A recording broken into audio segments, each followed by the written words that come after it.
आपने 90% भुगतान कर दिया। ये हम नहीं कर रहे हैं। उस संबंधित पीएचडी के पदाधिकारी ने कहा कि भाई 90% भुगतान हो गया। इसको आप लिखते हैं कि काम पेंडिंग है। और कॉन्ट्रैक्टर 10% काम किया, 20% काम किया और 90% अगर भुगतान हो गया तो जाएगा दोबारा काम करना है कि कह रहे हैं हम एक्शन ले रहे हैं, कार्रवाई करेंगे। अरे सवाल तो ये है, ये जांच करो कि भाई 20% काम हुआ और 90% भुगतान कैसे हो गया। आज मैं देखा डीसी साहब काफी सुलझे हुए पदाधिकारी हैं, अच्छे पदाधिकारी हैं। उन्होंने सभी बातों को काफी गंभीरता से लिया और संबंधित विभाग को उन्होंने कहा है कि भाई आप एक बना करके समराइज बना करके लाओ ये किस योजना में कितना भुगतान हुआ और कितना का काम हुआ।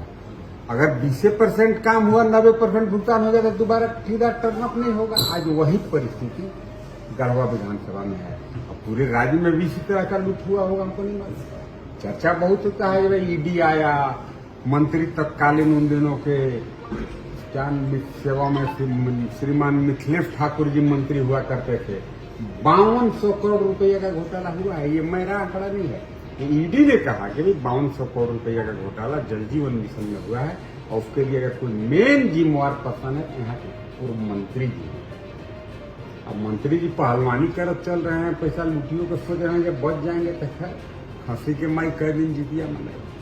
उन पर अगर 5200 करोड़ रुपया लूटने का आरोप है, आप आश्वस्त रहिए, वो जेल जाएंगे। क्योंकि गरीब का पैसा खा गए, जल का पैसा खा गए, जिस पैसा से लोगों के घर तक पानी पहुंचाना था उस पैसा को वो खा गए। इस सब विषय पर भी बहुत चर्चा हुआ। हम देखिए आज डीसी साहब का उनका अच्छा रोल रहा या बीडी राम साहब का जो अध्यक्ष थे, जिनका अध्यक्षता में यह बैठक हुआ, अच्छा उन्होंने कहा, अच्छा इंस्ट्रक्शन दिया और सभी पदाधिकारियों को ये मानना पड़ा, सभी लोग माने नहीं। मझिया मोड़ पर अभी प्रतिमा लगाने को लेकर भाजपा भी उग्र रहा और रोक भी लगा, क्या बोलेंगे? नहीं देखिए, मझिया मोड़ पर प्रतिमा लगाने का एक्चुअली उसको अटल चौक के नाम पर नोटिफाई कार्यपालक पदाधिकारी और उन दिनों के जो अध्यक्ष उपाध्यक्ष थे नगर पंचायत के, उन्होंने उसको नोटिफाई किया कि भाई मझिया मोड़ को हम अटल चौक के नाम से जानेंगे। अटल जी देश के सर्वमान्य नेता रहे, कोई पार्टी जाति से हट करके उन्होंने कई ऐसे अवसर पर काम किया। तो अटल जी के प्रतिमा लगाने के बगल में कौन एक तो भी कोई अच्छे स्वतंत्रता सेनानी या उनका भी कुछ बलिदान देश के लिए काम आया है, अब्दुल हमीद जी का प्रतिमा लगाने से हमको कोई आपत्ति नहीं है। लेकिन उस चौक पर मैं देख रहा था मंत्री जी बड़ी भाषण दे रहे हैं, हम अब्दुल हमीद का प्रतिमा लगा दिए, हम तीर मार दिए, भाजपा वाले अटल जी का भी प्रतिमा लगावे, हम भी उसमें शामिल रहेंगे। अरे यार, सवाल वो नहीं है, सवाल है कि भाई जिसे कपार में चुनी आदमी रखता है, नहीं थोड़ा सा बड़ा रखता है, ये वो कपार में 2 चुनी रखने का नहीं है प्रावधान। चुनी क्या है? हेड ऑफ बाल, कपार का सरदार है चुनी। तो भाई एक कपार में अगर 2 चुनी रख दीजिएगा, आप मझिया मोड़ को अगर नोटिफाई हुआ है अटल चौक के नाम से, अटल जी की प्रतिमा मैं वहाँ लगाऊंगा, भव्य प्रतिमा लगाऊंगा। उनका पैसा का जरूरत नहीं है, उनका जो निजी पोस्ट आता है बलिया वाला रुपया चोरी का, उगरे निजी पोस्ट आते हैं, वो बनवाएंगे हम क्या, पैसा नहीं लगाएंगे। हम अपना तरफ से हम वहाँ पर अटल जी का भव्य प्रतिमा लगाएंगे, उसका उद्घाटन करेंगे। लेकिन वही एक कपार में 2 चुनी वाला बात। अब्दुल हमीद जी भी उनका देश के लिए काम आए हैं, नो डाउट।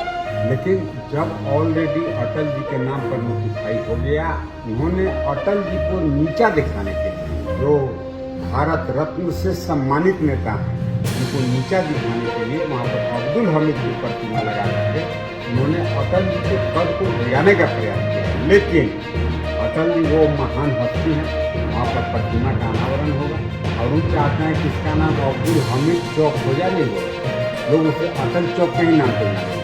कई जगह उन्होंने नाम बदल दिया, गेट बना देता है, बोलता है मेरा माता पिता जी के नाम से करेंगे, कर देंगे। देवी मंदिर के सामने गेट बना, उसको माता पिता का नाम देते, कहते हैं मेरे पिताजी स्वतंत्रता सेनानी थे। और स्वतंत्रता सेनानी कैसे थे? तो उनका बगल के गांव में वो स्वतंत्रता सेनानी मर गया, उसमें इनके पिताजी का संस्कार में शामिल हो गए।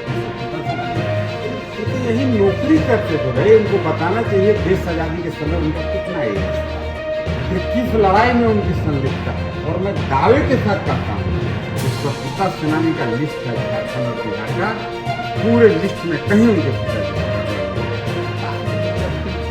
सम्मानित, उनके पिताजी बेचारे बर्बाद हो गए, अच्छे अफसर थे। मैं कहता स्वतंत्रता सेनानी कह दीजिएगा, 1547 के आज़ादी के लड़ाई में मुगल से लड़ाई लड़े थे। करेक्टर और इस तरह के झूठा मिथ्या बात करना हमें लगता है कि अच्छा नहीं दिया। इन्हीं सब बातों पर आज मुख्य रूप से यहाँ पर चर्चा है। इस बात की चर्चा नहीं है, बहुत सारे बात पर। अभी अस्पताल में आप देखिए 2 ऑक्सीजन सेंटर है, ऑक्सीजन बनाने का 2 मशीन है, दोनों बड़े काम। फरौंदी के 2 लोग अभी वोमिटिंग करके मर गए, इलाज उनका नहीं हो पाया, डायरिया से मर गए। डॉक्टर साहब जवाब अस्पताल में क्या बुरा है, ऑक्सीजन सेंटर हो या जो तो क्या डायलिसिस मशीन कार्यक्रम अस्पताल में कहीं कुछ व्यवस्था, अस्पताल कुछ कोई देखने वाला नहीं है इस सरकार में। और सबसे दुखद बात, पीएचडी में आज 1 रुपया नहीं है इनके पास मरम्मती के लिए। आज पिछले दिनों अनराज कैनाल से जो पानी निकलता है, उसका जो डिस्ट्रीब्यूटिव सिस्टम है, इनके पास कोई पैसा नहीं है, कोई व्यवस्था नहीं है। लास्ट में मैंने 30,000 रुपया अपनी तरफ से दे करके और उसको क्लीन कराया था, जहाँ तहाँ बांध बनवाया ताकि गांव के ग्रामीण लोगों को पानी पहुँच सके। ये सरकार फेलियर है। जो यहाँ पर चापाकल का भी पैसा दिया था, दूसरे चापाकल नहीं गड़वाया और पैसा वापस भी ले लिया।